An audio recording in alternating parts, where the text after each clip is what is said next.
In fact, there exists a highly efficient motor with energy conversion efficiency of virtually 100%. What is more, it rotates at a maximum speed of 1,500 revolutions per second, far faster than even the fastest Formula One race car engine. A bacterial flagellar motor with a diameter of only 40 nanometers. It is composed of protein molecules. 2 micrometer-sized bacteria rotate its flagella of 10 to 15 micrometers in length to achieve motility. Bacterial flagella are composed of about 30 different proteins. First, a protein called Fly-F forms a rotor ring in the cell membrane. Fly-F self-assembles to form the ring, which then becomes the foundation for other proteins to attach, which in turn becomes the foundation for the attachment of others. The self-assembly takes place in methodical order through the accurate recognition of appropriate others.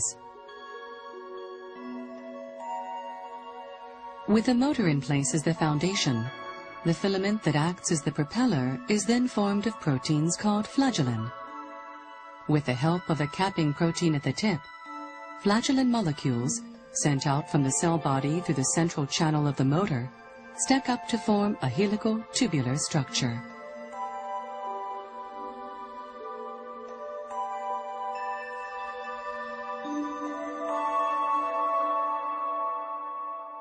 The structure, revealed by electron microscopy, was very much like an artificial motor, with its stator, rotor, and bushing, and surprised the world.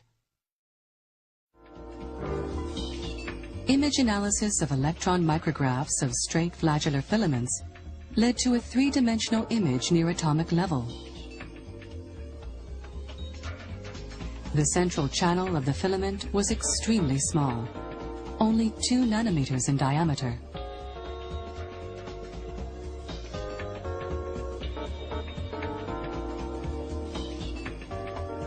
Self-assembly of the flagellum, which grows out of the cell, always occurs at its distal growing end. The component proteins are produced inside of the cell and sent out to the tip through the central channel.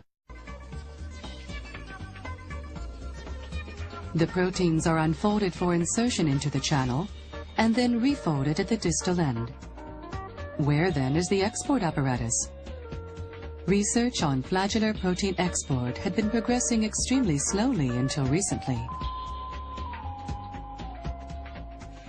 All of these experiments have shown that flagellar protein export occurs in the following manner. First, Fly-I associates with 2 Fly-H molecules. A flagellar protein to be exported also binds to them, and this ternary protein complex binds to the C-ring and waits for the export gate to become disengaged. When the export gate is free and available, the ternary protein complex docks to the export gate, together with free Fly-HI complexes that are floating nearby or attaching to the C-ring. The gate is closed when it is free. However, it opens when the Fly-HI hexamer ring complex binds to it and efficiently inserts the amino terminus of the flagellar protein into the gate. Later, Fly-H and Fly-I detach from the export gate through ATP hydrolysis. The export gate utilizes proton motive force to send flagellar proteins into the channel. It unfolds flagellar proteins into long stretched chains for export into the 2 nanometer channel. Once the whole chain is within the channel, it is transported to the distal end of the flagellum.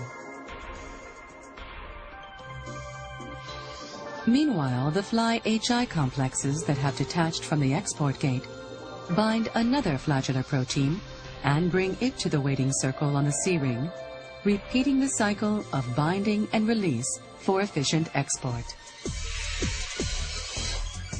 The flagellar proteins exported in this way bind one after another to the distal end. The flagellum becomes longer, and it eventually becomes possible for the bacteria to swim. The rotation of the motor is transmitted to the flagellar filament with a gentle helical structure to generate propulsion.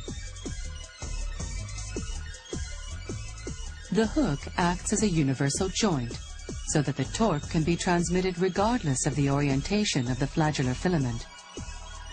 Bacteria can swim about freely because of this. What is the mechanism here?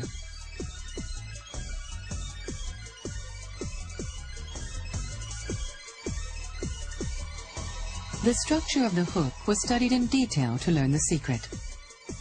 The hook is a tube of 55 nanometers in length, in which roughly 130 hook protein subunits are bonded together.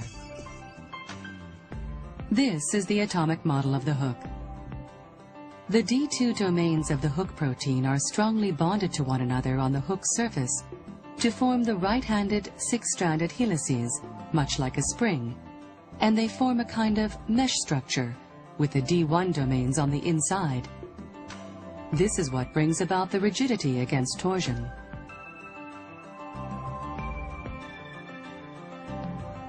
Joint. While there is a large variation in the length of the flagellar filament, the length of the hook is almost constant at 55 nanometers. Mutants with hooks longer or shorter than 55 nanometers cannot swim properly. So how then do hooks have the predetermined length of 55 nanometers? The mechanism that determines hook length is as follows. First, hook protein molecules are efficiently exported, and the hook becomes nearly 55 nanometers in length.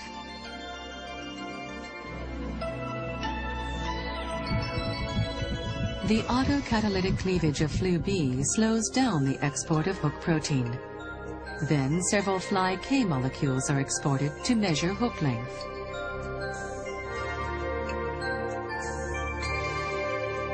In other words, the cleavage of Flu-B works as a molecular timer that controls the speed of hook protein export.